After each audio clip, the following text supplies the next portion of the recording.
भारतीयों ने दुनिया के सामने चीन को किया सरेआम बेनकाब। चीन में जाति प्रथा पर बड़ा खुलासा, पोल खुलने से बौखलाया चीन। सोशल मीडिया पर चीन की स्लम तस्वीर दिखाकर उसके वर्ल्ड क्लास प्रोपेगेंडा की भारतीयों ने खोली पोल। भारतीय यूजर्स ने लिखा, गंदगी, कचरा, टूटे रास्ते और गंदे नाले, ये है असली चीन। चीन जो दुनिया में खुद को वर्ल्ड क्लास बताता है, खुद को 30 साल आगे बताने वाले चीन का प्रोपेगेंडा अब भारतीयों ने बेनकाब किया है।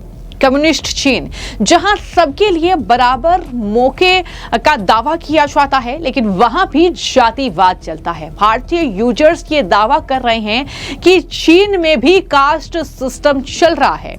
शी, शांग, गोंग, नोंग, ये जो अलग अलग जातियां हैं, ये चीन में है।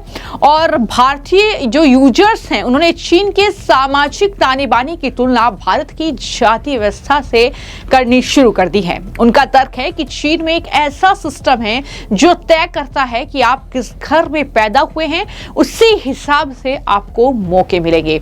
तो सोशल मीडिया पूरा जो है, चीन में जातिवाद है, चीन में स्लम है, चीन में गंदगी है और वर्ल्ड क्लास वो खुद को बताता है। ये सारी पोल पट्टी भारतीय सोशल मीडिया यूजर्स जो हैं, उन्होंने खोलकर रख दी है चीन की, और उसके बाद चीन भी बौखला गया है। दरअसल ग्लोबल टाइम्स ने ये लिखा कि हाल ही में कुछ भारतीय सोशल मीडिया यूजर्स ने दावा किया है कि उन्होंने एक खोज की है कि चीन में भी भारत की तरह कथित तौर पर जाति व्यवस्था है। उन्होंने प्राचीन चीन के 4 व्यवसायों शी, नोंग, गोंग, शोंग, विद्वान, किसान, कारीगर, व्यापारी के बारे में मीम्स साझा किए। उन्हें इस प्रकार प्रस्तुत किया गया है। यह जवाब जो है वो ग्लोबल टाइम्स की तरफ से दिया गया है, लेकिन यहां पर कुछ लोग जो है भारतीय इसका भी जवाब दे रहे हैं और लिख रहे हैं। उन्होंने लिखा कि जिसकी तारीफ होनी चाहिए उसकी तारीफ होगी।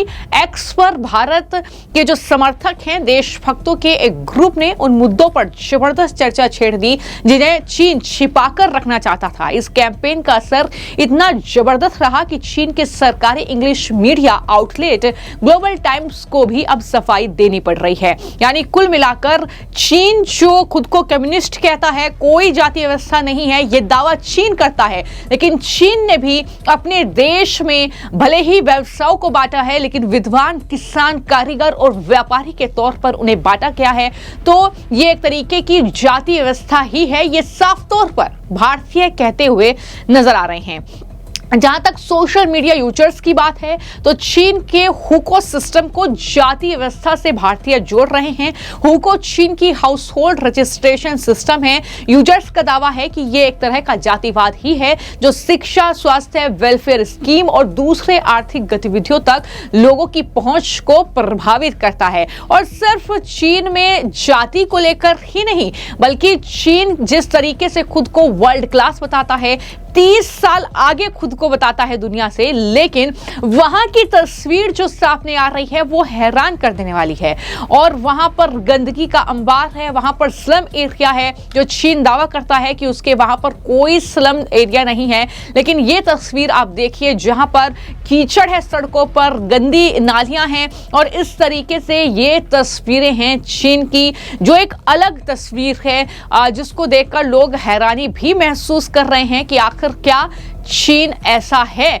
ये भी लगातार जो है कहीं ना कहीं सवाल लोगों के मन में आ रहा है, क्योंकि टेक्निकली एडवांस बुलेट ट्रेन की बात वहां पर कही गई। चीन खुद को विकसित देश बताता है, लेकिन उसकी हकीकत क्या है ये साफ तौर पर अब दिखाई दे रही है। जहां पर चीन में स्लम दिख रहा है, ये क्या चीन का प्रोपेगेंडा है दुनिया में खुद को अच्छा दिखाने के लिए, विकसित देश दिखाने के लिए, और इस तरीके से टेक्निकली बहुत आगे खुद को दिखाने के लिए, ये कहीं ना कहीं बड़े सवाल अब उठ रहे हैं। लेकिन ये भी लोग कह रहे हैं कि भारतीयों ने चीन की बोलती बंद कर दी है, चीन को दुनिया के सामने बेनकाब कर दिया है। जो प्रोपेगेंडा वो फैला रहा था, जिस प्रोपेगेंडे को लेकर वो ध्वस्त कर दिया है। लगातार तमाम भारतीय यूजर्स हैं जो चीन की ये तस्वीरें साझा कर रहे हैं और आप इसे एआई बिल्कुल ना समझे, क्योंकि यही चीन की हकीकत है जो फिलहाल इन तस्वीरों में आपको दिखाई दे रही है। जहां तक बात चीन में जाति व्यवस्था की है, जैसा कि मैंने कहा कि अलग अलग कैटेगरी में वहां पर लोगों को बांटा गया है। अगर मैं कैटेगरी की बात करूं तो लगातार भारतीय सोशल मीडिया यूजर्स चीनी जाति व्यवस्था की बात कर रहे हैं, तो दो बिल्कुल अलग अलग चीजों को मिक्स कहीं ना कहीं किया गया है। एक है चीन की पुरानी सामाजिक व्यवस्था शी नोंग गोंग शोंग, दूसरी modern house hold registration system यानी हुको। शी नोंग गोंग शोंग के तार यहां शाही अतीत से भी जुड़ते हैं, वहीं हुको आज भी करोड़ों चीनी लोगों के जीवन पर असर डालता है।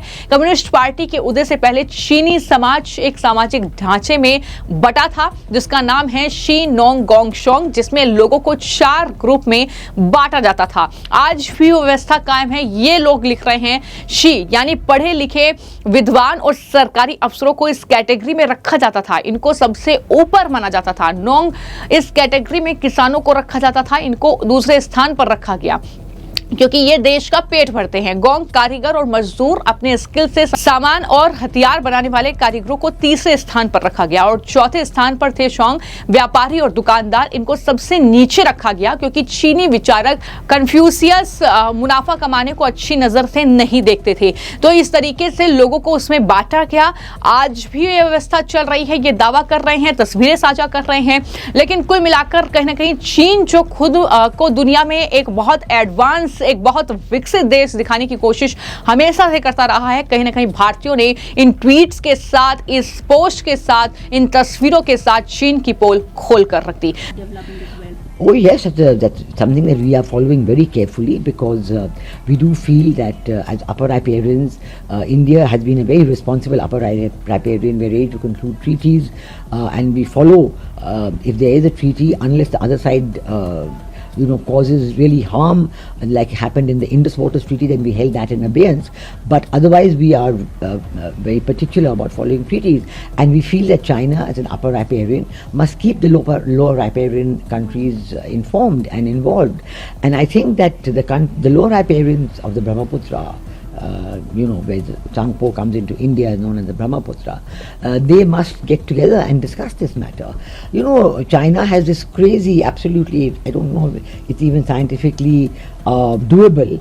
They want to build this dam and then make the waters of this river flow to the north of China. Where their own, the Yellow River and all that, their water supply has completely diminished and many of those rivers are running completely dry in the summer season. So, they are really in a soup. The High River, the Yellow River, they really have a big problem. So, they have worked out this as a technological solution where they want to reverse the river flows. And I don't know if it's feasible, if it's doable, and certainly we would be taking it up. But of course we do know that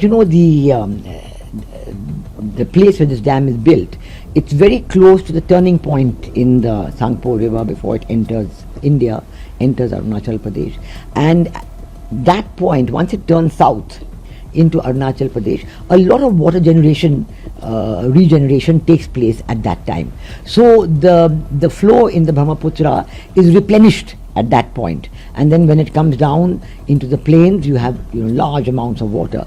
We don't know yet what will be the impact of this dam that the Chinese are building on the water flows downstream, but certainly I think we will be taking it up with the Chinese government. Thank you, Ambassador. Thank you. फिलहाल आपकी इस खबर को लेकर क्या राय है हमें comment box में जरूर लिखें। धन्यवाद।